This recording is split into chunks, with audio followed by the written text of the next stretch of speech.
Hi and welcome to my channel. So we're going to be talking about numbers and data today, and we're going to be answering the question, how many vacancies does the UK have, and indeed is the UK still recruiting overseas workers? Does the UK need overseas workers, carers, nurses, anybody for that matter? So it is important, like I've said, to look at data. So if you're new to my channel, you're welcome. And in today's video, we're going to look at the data. How many vacancies does the UK have, and which are the sectors that recruit the most? But most importantly, how many vacancies specifically do they have in those sectors?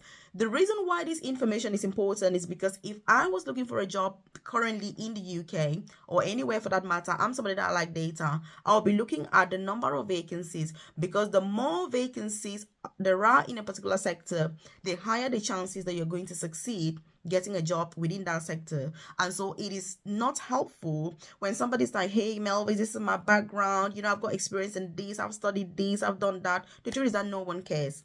It's about the need of the country where you want to go. It's about the need within the country where you are. So if you're watching this, whether you're already in the UK or you're still out of this country, it's very important to get the data, the details, and the statistics. So if you haven't joined this family, obviously take this opportunity to hit the subscribe button so that you're the first person to be notified every single day when I drop a new video on here. One of the things that I do is that I'm very obsessed with data. I'm obsessed with information. I'm obsessed with looking at numbers to see what's going on here. What are the trends like? Are they going up? Are they coming down?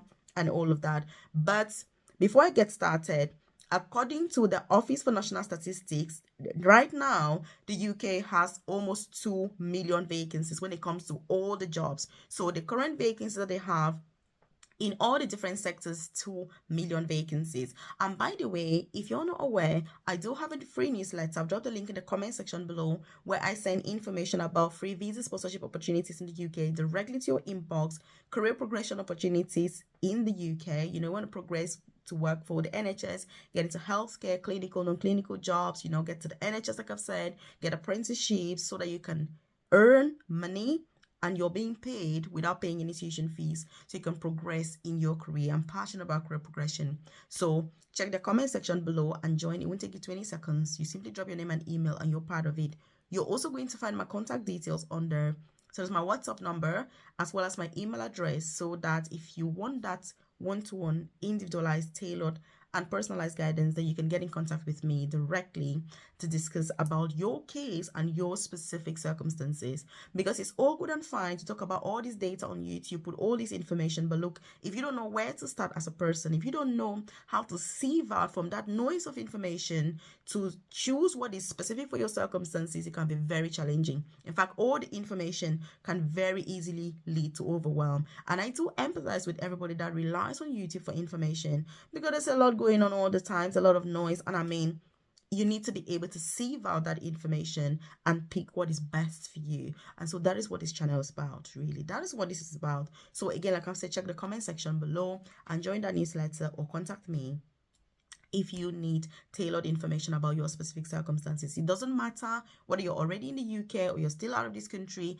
It really doesn't matter. So 2 million vacancies in all sectors across the UK. That is what the Office for National Statistics says. But let's get specifically within healthcare, looking at the highest number of vacancies that exist. Healthcare as an industry has the highest number of vacancies in the UK, with almost a quarter of these vacancies within healthcare. And that's why you see that if you want to get visa sponsorship opportunities in the UK, for example, or you're an international student in the UK and you're looking to switch your visa to any sector, or you're an immigrant in the UK and you're looking to progress in your career, if you choose healthcare, that's why you have the highest chances of success if you get into healthcare. That's because if healthcare has almost a quarter of all the vacancies in the UK, it means that you're more likely to have visa sponsorship within healthcare, but also you're far more likely to progress within healthcare. That's what it means. This doesn't mean that people don't get jobs in other sectors. They do, but obviously they have very, very few vacancies, which means out of thousands and thousands of people, only 1 or 2 people will get jobs in other sectors that are not healthcare. This is a reality on the ground, and this is because of the need. And that's why I always say that if you're somebody who is wise and somebody who is smart, you need to look at the data And that again is why when somebody joins my coaching program, for example, if you're not aware, by the way, I do have a private career coaching program. I've dropped a link in the description box below or the about section of this channel. If you're somebody that is keen and you want to check that out, I mean, you're welcome to do so. So that if you need that one-to-one guidance, that's fine. I've also dropped in loads of free resources to support you, to give you that guidance, to give you more tailored information about different opportunities that there are in the UK. So check the description box or the about section and you'll find all of that information on there. So if you're somebody who, when you join my program, I say to you, because many people like to focus on this is my background, this is who I am, you know, I need a job within my sector, I've got experience here, I need to stay within this sector. I'm like, look, it doesn't work, because there are many of these sectors that they don't even offer sponsorship at all. I mean, many people don't realize that when it comes to visa sponsorship, there are some sectors that, I'm not saying that it's difficult to get sponsorship, I'm saying it is not possible at all, because they don't offer any visa sponsorship within those sectors. And I think this is what is challenging. When some people are choosing to study in the UK, they choose courses because in my undergrad, this is what I did. So for my postgrad, I need to do this. Because I did this for my master's, for my PhD, I need to do this. Because I studied this in high school, so for my university, I need to do this. Look, in the UK, it does not work. You need to look at the job market. Very, very important. The job market should dictate what you're going for, because it's not about, oh, I'm passionate about this, oh, this is not for me, oh, this is this. I'm saying that it does not work. You know, I would love for all of us to be in the ideal sector that we want, to continue within the same sector that we've studied in, to follow our passion. Look, this whole advice that you need to follow your passion does not work. It's bad advice. Yes, if you're following your passion towards something that the world does not need, or that is not going to help you, I mean, you won't even have the opportunity to experience and to get to express your love for that passion. You know, I know that is really tough, but look, many people need all this tough love for them to move on. Because there are many people right now that are stuck with saying, oh, I'm doing an MBA because I did, you know, whatever it was in. Look, nobody cares. You need to look at the job market and choose accordingly.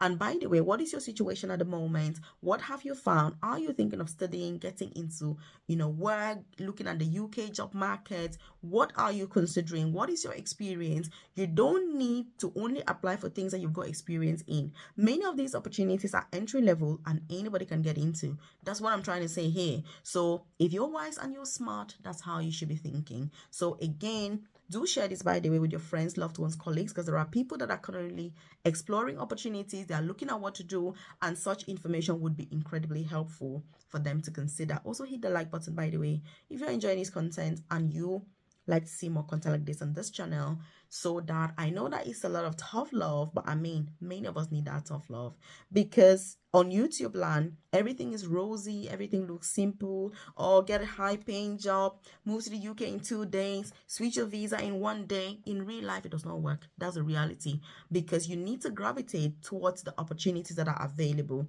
I've seen people who've graduated with top grades, first class degree, you know, they are even capable of getting a job within the sector that they have studied for, but they don't offer sponsorship. I mean, if it doesn't offer sponsorship, how are you going to do that job if you can be the best student? And I know it can be very frustrating, but this is the reality of the country. So next things, when it comes to healthcare, carers, for example, how many vacancies are there? Currently, according to the Skills for Care, which is the organization that is specialized with data from the healthcare sector, they say that at the moment, the UK has about 178,000 vacancies for carers alone in the UK. And this is also alongside data that already says that 80,000 carers were recruited from overseas in the last 12 months. That was the last 12 months to June. So from June of 2023, you know, till now. So you can see that that is a massive number. And look, I can tell you that this year, more people are going to be recruited. I think the number is going to hit 100,000, you know, for 2024. But the reason for this is because of the massive need within this sector. And you may be thinking to yourself, if they need all these staff, why is it so difficult to get a job? Why is it challenging to get a job? And are the numbers going to, which means if they need 178,000 people, if they recruit 178,000, does it mean that the vacancies are now closing and they'll stop recruiting? No, they won't, because that's not how it works. UK has a very high aging population. And this is mainly due to the fact that the healthcare in the UK is amazing. There's new technology, which means people are living a lot longer, which is why the retirement age is also very high. Because of all these things, the need for carers keeps increasing every single day. The need for carers is increasing massively because people are living longer. The longer people are living, the higher the need for carers. And that's why as you recruit more, more are needed. You recruit more, more are needed. And that's why it's like a vicious circle where it is just endless. There's also the thing about attrition. So as you're recruiting people, people don't stay in jobs forever. People need to transition from, I don't know, primary care to secondary care, vice versa. People get into other sectors. People study to become nurses, obviously, as you know. An obvious path for carers is to get into nursing, whether it's also other non-clinical jobs, but there are lots of opportunities to pursue. And so this also means that there's a lot of mobility within the sector, and so people are not staying forever. Because of this, the numbers also keep going up, rightfully so. I mean, everybody needs to progress. I started as a carer myself in a care home, but right now I work in the most senior clinical nursing position. You can see that's that mobility. I've left from one job to another, and I'm not the only person doing it. There's thousands of us are actually following this path because it is a natural pathway for anybody that's progressing within any career, and this creates more need for staff within those other positions. And that's why the need for carers keeps increasing year in, year out, despite the massive numbers that are being recruited. Also, the fact that, like I said before, technology has improved dramatically when it comes to healthcare. It means that healthcare facilities people are able to live longer, because the treatment options are there. People are better treated, and all of that. So again, this increases life expectancy. And that's why when it comes to recruitment of carers, it's not going to be ending anytime soon because of the need. And that's why you see that there are all these other laws and immigration rules that are coming with carer jobs so that people can work more within that sector rather than being kind of scattered around within other industries as it is currently the case. So you need to look at data. Like I've said, healthcare alone has 1/4 of all vacancies in the UK. Then all the other sectors have the other 75%.